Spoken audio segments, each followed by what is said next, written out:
Ray is here on a special occasion. He's getting married, but he decided to get married.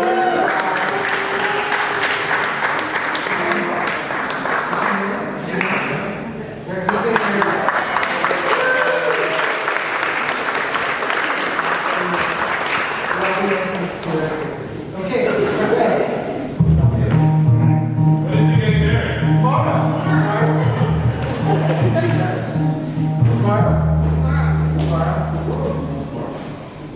My name is Bowman, and all this social media sucks.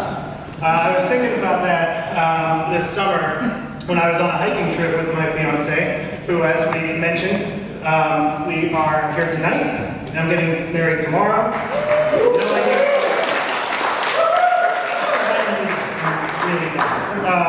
So I took a lot of pictures on that trip, pretty much with the expressive intention of creating a killer blog post about it. And I got to thinking that there's a lot of things that we do with social media that's not about going to have an experience and then cherish that experience, but it's to go and to create tweets about that experience to our friends. And that thought sort of spurred this presentation tonight, and also my entry into the Young Architects Studio competition, which is back there. And so I took that idea in my competition entry to a couple of absurd ends, like a giant Instagram interface.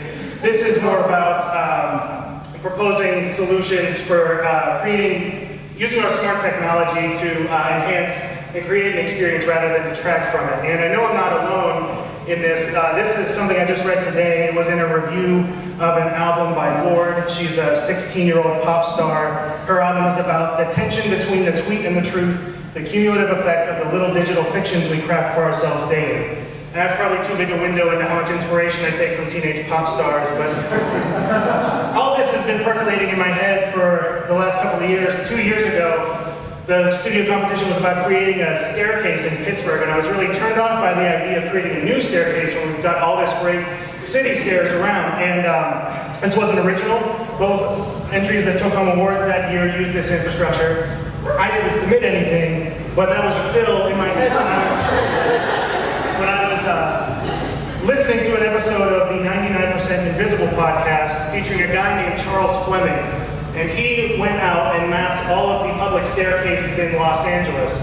And he just wanted to do it to help him because walking helped his back, but he gave himself this goal of creating these maps to keep him doing it. And it was really fascinating to hear his process of creating these maps.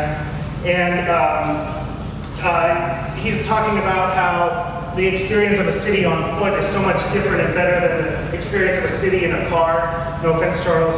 And he's also talking about refining that process from just going around and keeping an eye out in hilly neighborhoods to walking around on curved streets and looking for storm sewers and fire hydrants and lamps because the city tends to consolidate its infrastructure. So learning where these staircases are, going through that process of exploration and creation was really interesting to hear, more so than looking at the maps he created, which as objects are not all that interesting, but the process of creation was really fun to hear about and the passion that he had behind it. So I wanted to create something that would enable people to have that experience themselves. So it was an app for your smartphone. I want you to download it and open it up on your screen and have it just be blank, but that's probably a little too extreme. So there'll be an arrow that points you to the nearest public staircase. And then at that public staircase, there is a metal QR code embedded in the pavement, which is also unrealistic, but it's my idea and I can dream.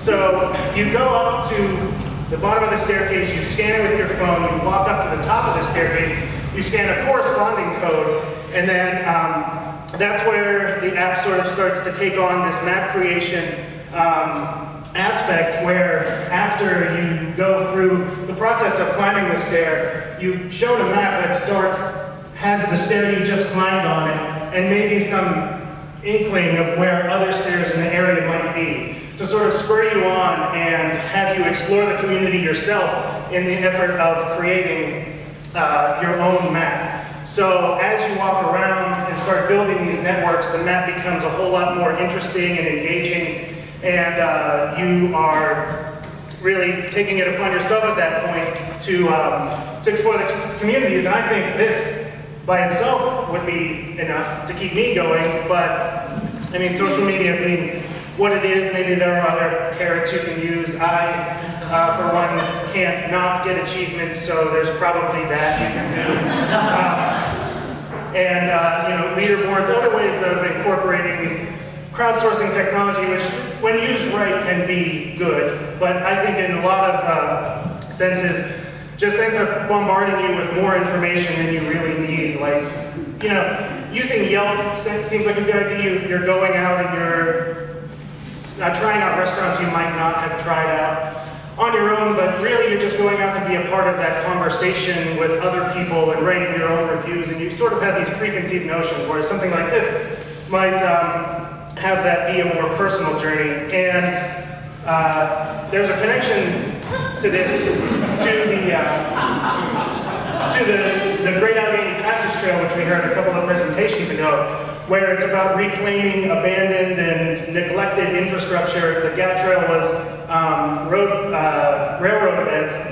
This would be about going out and taking over the abandoned staircases in the city and making good use out of them. I mean, they're a lot of fun. These things are super dangerous. They're falling down. They're covered in glass and all these rusty rails. That sounds exciting to me. It feels like you're trespassing in these locations. They're a lot of fun to walk around and discover yourself. And so I think something like this could be a really a good way of using smart technology. So if you think so too, you could come to me after the show. I don't know how to make an app, but I guess we could walk around the city in the cold together. Or you could just take this idea and steal it, and then I wouldn't have to do anything, and I would be just as